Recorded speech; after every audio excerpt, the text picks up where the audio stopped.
Okay guys, we're playing another Batrep here. This time we have a custom scenario. Well, these are unbattleforged. I guess these would be unbound armies.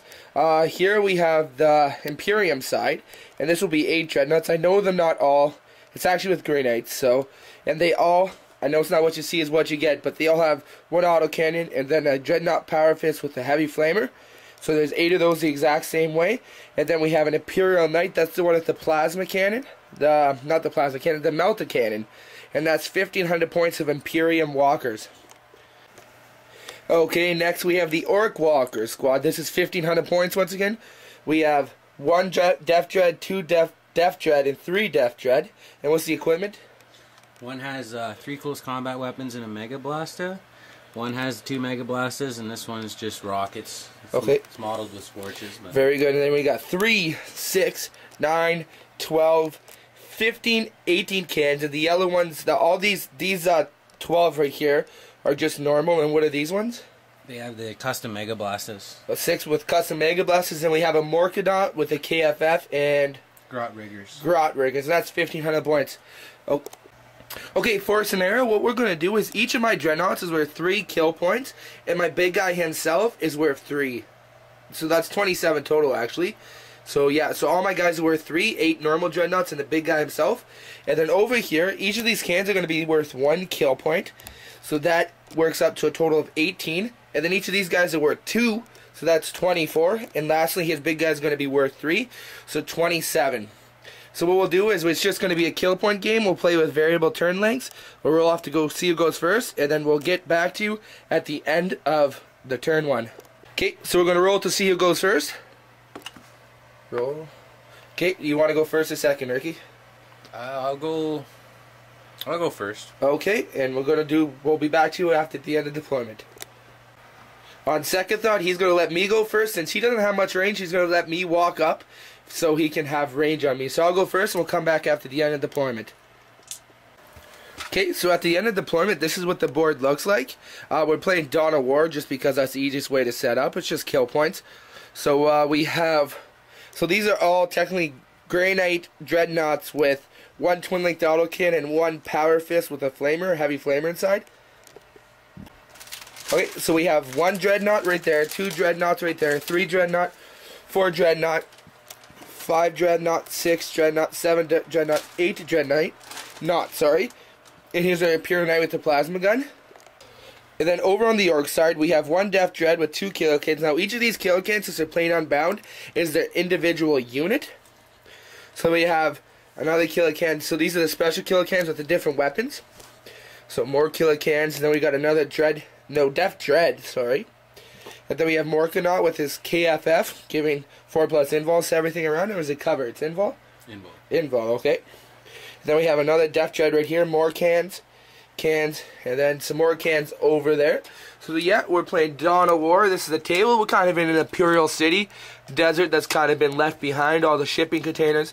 The terrain's actually done by Adam at Greenleaf Terrain, so if you want to give him a check out, I love his stuff. And the kits themselves, these containers are actually made by Pika Productions, and I'll give you a link for them in the display. They're really cheap laser cutting, and it's just great stuff.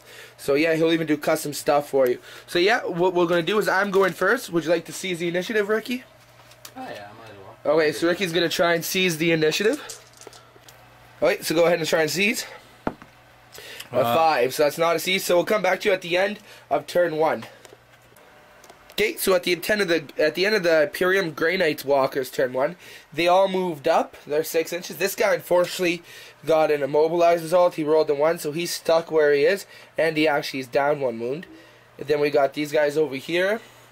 Okay, and for the shooting, he shot his melta cannon out there. He didn't do anything to the Morkanaut because they made the KFF save, but one of the guys behind him took a wound, or a hull point I should say.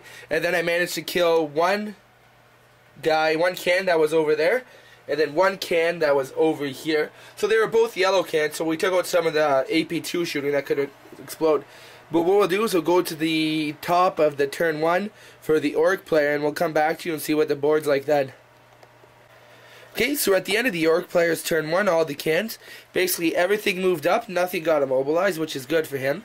So they all shot. Now, Of course, the orc shooting's not as good as he would have hoped. I made a couple cover saves, but this guy took 2 glancing hits. He's down to 1 right there, if you can see that dice.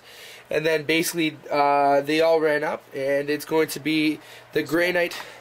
Oh, and this guy took a glancing hit as well. So unfortunately, no penetrating hits, or all the penetrating hits made were saved by cover. Okay, so we're going to go on to Grey Knight Walkers, turn 2. Okay, so there seemed to be a bit more carnage at the end of the Grey Knight Walkers, turn 2. So there's a lot happening. Basically, these guys moved up and shot and killed the can that was right there. This guy moved up and shot and killed the can that was right there. He tried to shoot at a can that's right there, but failed to hit or destroy it. But then he charged it in one combat and consolidated over here. This guy right here got immobilized because why not? Rolled a 1 when he moved to cover. These guys both moved up and shot the can that was right there and killed it. And the Imperial Knight managed to do a whole lot of nothing in the shooting phase thanks to the Morkanauts KFF giving 4-up invulns. And he did charge the Death Dread, but the Death Dread managed to do 4 hull points on it before dying to the Strength D. So I suspect that the Knight is going to die this turn and provide 3 more kill points. But right now the score is 8. Or no, the score is 9-0. So he needs to kill some Dreadnoughts this turn, which I suspect he will. It's actually... Okay, so poor Ricky over here is real sad because something funny just happened to him. Okay, so just to go over at the Orc at the end of turn 2, the Orc Walkers. So there used to be an Imperial Knight here, and as you can tell, there's 4 cans around him. So the Imperial Knight didn't last. So the Imperial Knight died, and of course we go to catastrophic damage, which is cool, but it doesn't really do anything. But this time it decided to scatter 6 inches right on top, missed the Morkanaut over here. So then he got hit with the Strength D hit. Now, funny is another one of these guys got hit with a Strength D hit. Nothing really happened to him. 2 more got hit with Strength 8s. They took a wound each, but nothing. So, but Mr. Gorkanaut takes a Strength D hit, and he loses a hull point. I think I rolled a 1. But the way the rules say is that's a penetrating hit at AP2. So I also get to roll the penetrating table, which then I rolled a 6. So Mr. Morkanaut blew up because the Knight was just really mad when he killed and ran towards the Morkanaut. Blew up and took him out. So unfortunately that gave me 3 points, not even on my turn. So now the score would be 11. He did manage to kill that, so that the Imperial Knights were 3, and he also killed another Dreadnought over here, so it was worth 3. So 11-6. So now it might not be looking good for the Orcs, but they still have the body advantage on the Grey Knights, and we have 2 Grey Knight Dreadnoughts that were immobilized. So what we'll do is we'll come back to you at the end of turn 3 Grey Knights. Okay, so at the end of the turn of the Grey Knight Walkers, a lot of damage done. Basically, what Ricky has left on the board is 2 cans right there. This guy right here has lost his shooting weapon. We have 2 immobilized cans back there, both with a hull point. This can right here, who's just down to 1 hull point. That can right there, who is he immobilized back there? No, he's good. He's good. This Death Dread took out the Dreadnought last turn, I think it was. And then this Death Dread took out the Dreadnought this turn. And this Dreadnought managed to kill both the cans he was in combat. Now, I put 1 attack on each can. I'm pretty sure I can do that, but let me know if I can't. Now, I got an immobilized Dreadnought right here. And this guy's still immobilized, and this killer can is going to try and come do some salty on it. And so the current points right now are... I have 15, not 18, so I have 15. Let's make this a 3. 15-9. So I'm winning, but he can kill 3 Dreadnoughts this turn, and then he'll be winning. It just goes down to the luck of the dice now. So we're going to go into the top of, or I guess you say the bottom of turn 3 for the Orc Walkers. They're going to be like, yeah. Okay, in a weird chain of events, let's take at the end of the bottom of the turn, at the end of the Orc turn 3, Orc Walkers. So he managed to kill 1 Dreadnought in close combat. I had made a mistake, and I forgot that it was stunned, and I had 1 less attack, so I actually didn't kill both the cans. So 1 can was left, so we were locked in combat. So this Death Dread came in, and I tried to attack the Death Dread, but I managed to get 2 3s, so I didn't hit him, and that Dreadnought died. And then over here, this 1 can, I managed to had 2 wounds left, and I only hit it once and only managed to do a glance on it. So it got to attack me back and wiped out that Dreadnought. And then over here, these 2 cans came up, and I did 1 attack on each with my Dreadnought. Managed to miss on 1, and I managed to only glance the other one, and they managed to do 3 hull points to kill him. And actually, you know what? He managed to explode the one dreadnought. He didn't hull point him out. He exploded it. And then this guy, of course, attacking the immobilized gun. The immobilized guy. My one attack wasn't enough to do any damage to it.